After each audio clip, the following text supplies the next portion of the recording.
예, 이어서 정재훈의 스탑 트레이딩 시간입니다. 시장 전략 주식명가 MTNW 정재훈 어드바이저 연결해서 얘기 듣도록 하겠습니다. 안녕하세요. 안녕하십니까. 그동안 이제 성장주보다는 뭐 성장주가 나쁘다는 게 아니라 가치주에 주목해야 된다는 말씀하셨고, 오늘 원고 주신 거 보니까 또 이제 중소형주 얘기를 좀 하고 계신데요. 시각 좀 들어볼까요? 네. 그동안 많이 상승세를 보였었던, 그러니까 작년이죠. 작년 12월 그리고 올해 1월까지 고점을 보였던 성장 종목군들, 이 종목군들에 대해서는 제가 그렇게 안 좋게 본다라는 개념이 아니라 상대적으로 메리트가 떨어졌다라는 거죠. 가장 큰 이유는 어떠한 미래 가치를 선반영함에 있어서 선반영되어 있는 미래 가치가 도래할 수 있는 상황에서 좀 벗어난다거나 혹은 그 가치 이상의 것을 선반영하게 되면은 그런 구간에서는 주가가 생각하는 구간으로 들어가게 됩니다. 근데 지금 삼성전자를 비롯해서 대부분 국내의 주요 개인 투자자 여러분들이 사랑했었던 종목군들, 또 신용 매수가 많았던 종목군들은 제 가치보다는 지금 현재 선반영했었던 가치보다는 다소 높은 구간까지 슈팅이 들어갔었던 상태였죠. 거기에 더해서 대부분 그때 들어온 물량들은 신용 물량, 아주 빌린 돈으로 들어온 물량들이라는 거죠. 이러다 보니까 특정 주체들, 특히 외국인이라든가 기관이라든가 연기금이라든가 이 종목을 더 끌어올리기 위해서는 이전보다 더 많은 비용이 들어가는데 많은 비용으로 끌어올릴 만한 메리트가 없어진 거죠. 왜냐하면 이미 적정 가치보다 높은 수준에서 아무리 미래 가치를 선반영했다고 해도 미래의 불확실성이라고 하는 게 들이오게 되면은 그 가치는 희석되기 마련이니까요. 그보다 더 먼 미래 가치에 도래할 수 있는 것들을 바라본다고 하면 이야기가 달라지겠지만 그러기까지에는 아직 너무 많은 시간이 남아있기 때문에 현재까지 진행되어 왔던 것들을 되돌이켜 보면서 현재 상황이 앞으로 우리가 생각했던 것에 부합할 수 있을 것인지를 자꾸 되짚어보는 구간, 그런 구간으로 들어간다는 설명을 드린 바가 있었습니다. 근데 그 과정에서 금리뿐만 아니라 인플레에 대한 우려가 많이 불거졌었고요. 역시나 종목군들이 더 가기에는 현실 세계의 벽에 부딪히면서 다소 무거운 상황이 만들어졌었고, 그런 무거운 상황뿐만이 아니라 가격도 무거워졌죠. 왜냐하면 고점 부근에서 신용 물량이 많이 들어왔으니까요. 그럼 우리는 매수 주체 입장에서 한번 생각해 볼 필요성이 있습니다. 과연 과거에 요만큼의 금액을 갖고 끌어올릴 수 있었던 주가가 지금 현재는 이만큼의 금액이 있어야 끌어올려야 되는데, 그렇게 끌어올려서 가져올 수 있는 미래 가치뿐만 아니라 수익성이라고 하는 게, 리스크 대비 수익성이라고 하는 것이 훨씬 더 크냐, 장래를 따져봤을 때 메리트가 없어지게 되죠. 그럼 같은 맥락으로 앞으로 경기가 더 좋아질 것이고 경기가 확장할 수밖에 없는 많은 이유들이 있는데, 또 그런 흐름으로 진행되고 있다는 것이 팩트로 증명이 되고 있고 지표가 증명을 하고 있는데, 아직 저 먼 미래 가치를 끌어오지 못한 종목들은 올라갈 수 있는 여지가 많고 또 매수해볼 만한 메리트가 크겠죠. 크지 않은 비용으로 끌어올릴 수 있으니까요. 그래서 복잡한 이야기들을 차치하고 무거운 종목보다는 가벼운 종목, 성장주보다는 앞으로 경기와 관련된 종목군들, 우리 경기가 활성화되고 좋아질 수 있는 것이라는 것에 베팅될 수 있는 종목들. 뭐 어려운 이야기로 하자면 리플레이션 트레이드라는 이야기도 있고, 또 가치주를 모아가자, 여러 가지 이야기로 바꿔서 말씀드릴 수도 있겠지만, 저는 간단하게 앞으로 많은 미래 가치를 반영할 수 있는 종목, 아직 흐름을 잡지 못한 종목, 상대적으로 끌어올리기 수월한 여건을 갖고 있는 값싼 종목군들, 그래서 중소형 종목군들이 유리하다는 것을 지난주에도 꾸준하게 설명드렸던 건데요. 일례로 지금 잠시 차트를 하나 보고 설명을 드리면요. 삼성전자의 주가를 보면서 좀 설명을 드리도록 하겠습니다. 삼성전자가 사실 현재 구간에서 빠른 수익성을 이전만큼 주기에는 무거워요.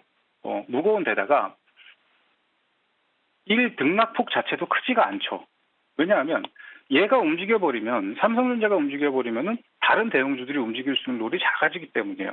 예를 들어서 종합주가 지수라고 하는 것은 코스피에 포함되어 있는 많은 종목군들의 합산 아닙니까?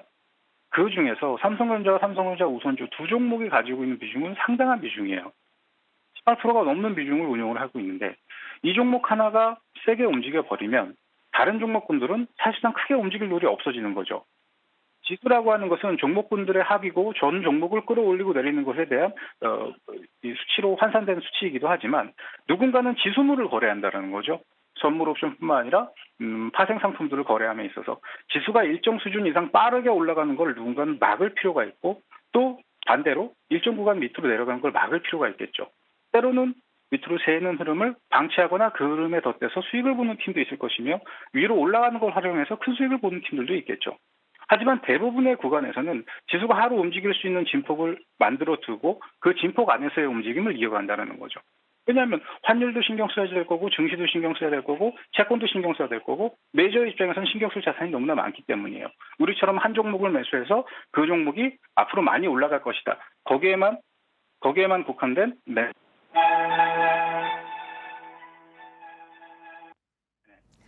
예, 정재훈 어드바이저 말씀, 네, 말씀해 주십시오. 네. 네, 그런 전반적인 조건 속에서 삼성전자가 너무 크게 올라간다면 오히려 다른 종목군들이 못 가는 상황이 벌어지고요.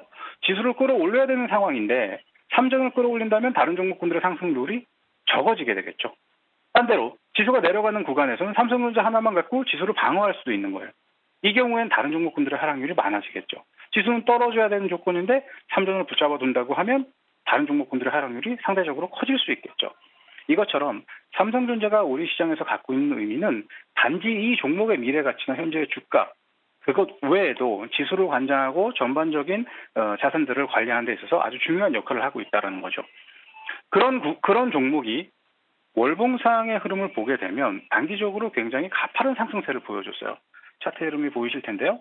단기적으로 96,800원이라는 고가의 흐름을 주고 그 구간에서 더 이상 가지 못하고 3, 4개월째 횡보를 하고 있습니다.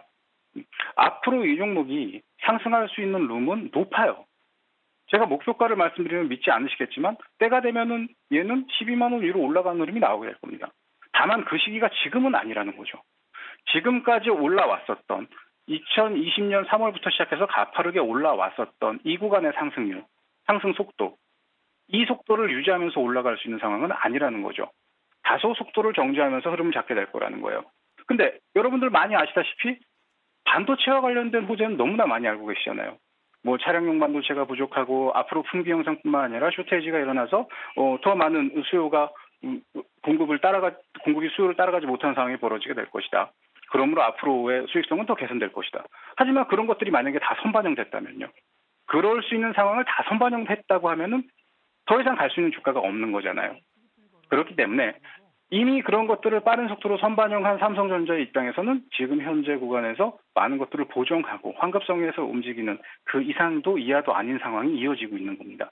앞으로도 이런 흐름들은 좀 더 전개가 될 텐데 중요한 것은 상승을 못하는 게 아니에요. 상승하는 시간이 오래 걸린다라는 거죠.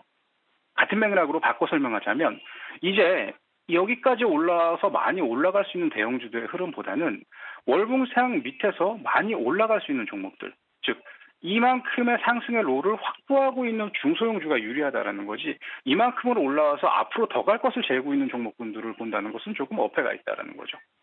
앞으로 삼성전자처럼 뭐 1년, 2년, 3년, 4년, 10년, 20년 올라갈 수 있는 그렇게 갈 수 있는 중소형 종목군들이 더 유리하다라는 것이 제가 드리고 싶은 이야기지 이 종목이 불리하다라는 게 아니에요. 하지만 빠르게 자산을 훼손하고 수익을 봐야 되는 개인의 입장에서 이런 대형주에 큰 비중으로 신용 물량이 들어가고 전체 자산에서 60, 70% 이상을 잡아두고 하면서 가져가는 것은 아무래도 기대 수익률 면에서는 다소 불리한 조건의 매매를 할 수밖에 없겠죠. 그런 맥락에서 본다고 하면 중소형 종목군들은 많은 메리트를 갖고 있어요. 앞으로도 코스닥, 코스피 할 것 없이 중소형 종목군들의 흐름이 더 빠르게 나올 거고요. 빠르게 나오는 만큼 고점이라는 인식 때문에 매수가 꺼려지게 될 겁니다. 이걸 조심해야지 돼요. 많이 올라온다고 해도 그 흐름이 월봉상의 차트 흐름에 있어서 너무 높은 구간이 아니라면 일정 구간의 눌림 이후 재상승할 수 있다는 개념을 갖고 중소형 종목군들이 앞으로 크게 움직일 수 있는 미래 가치를 높게 보고 끌어올 수 있는 종목군들에 대해서 관심을 가져보시기 바라고요. 뭐 그런 종목군들은 제가 무료 카톡방뿐만 아니라 다른 방송이라든가 뭐 매체를 통해서 계속 알려드리고 있으니까 MTNW 내에서요 활용하셔서 대응해 보셔도 되고 저뿐만이 아니라 많은 다른 전문가님들께서도 좋은 종목군들을 주고 계시니까 각자 매매를 하심에 있어서 대형주에 대한 고집, 삼성전자에 대한 고집, 또 현대차, 기아차에 대한 고집.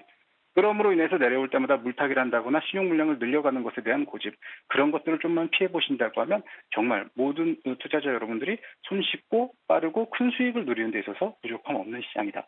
그렇게 좀 못 박아서 설명드리도록 하겠습니다. 그다음에요.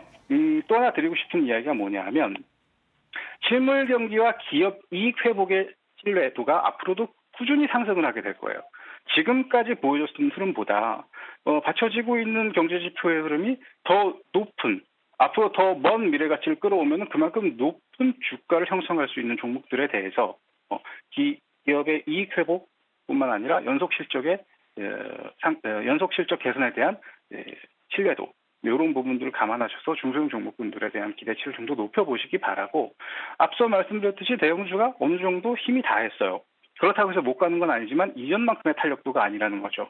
그렇기 때문에 특정 구간까지는 지수가 등락을 보이는 변동성의 구간이 계속 반복되게 될 거고, 현물 기준으로 3,180에서 지난주 말씀드렸던 3,250 사이의 흐름 뚫고 넘어가고 나면은 그 이상의 것이 보일 수 있겠지만, 그 이전까지는 그 안에서의 박스 흐름이 조금 더 연출될 수 있다는 거 감안하시고 지수물 운용하시는 분들은 참고해서 대응하시기 바랍니다. 자, 오늘은 여기까지 말씀드리도록 하겠습니다. 고맙습니다.